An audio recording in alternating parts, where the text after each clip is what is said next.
আম্মা আসসালামু আলাইকুম। ওয়ালাইকুম আসসালাম। জামাই তুমি কেমনে কেমনে কোন দিয়ে আইলা? কোনতে রামু বাড়িতে আইছি। তোমরা দুজন বলে কাজ্জা করছো? আরে না, কি এর কাজে লাগবো? আপনার মাইয়া দুষ্ট না, আপনি জানেন না? দেখছো আমি আর এটার চিন্তায় মরে যাইতাছি। ও এক দিক দিয়ে আপনার কইছে যে দরকার লাগছে, আর আমার কইছে কি জানেন? কিতা কইছে? ওই যে জানো সব ফুটি মাছ লয়ে যেও, আম্মাই ফুটি মাছ পছন্দ করে, এই যে লইছি। তাহলে আম্মা যাই আমি। ও জামাই কি কও তুমি? কই যাইবা?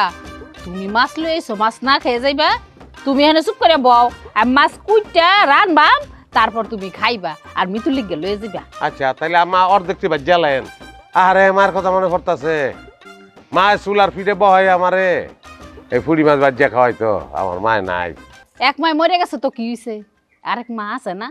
তুমি চুপ করে বও, আমি কুইটা এরপর সব জোগাড় কই দেয়া বাজবাম, আর তুমি চুলার ফিরে বইয়া খাইবা। শাশুড়ির মতো আপন কেহ নাই রে, শাশুড়ির মতো আপন কেহ নাই, শাশুড়ি আমার নাই রে যার, ত্রিভুবনে তাহার কেহ নাই কইছে রে। থামো, আর ফার্ম দিতে হইব না।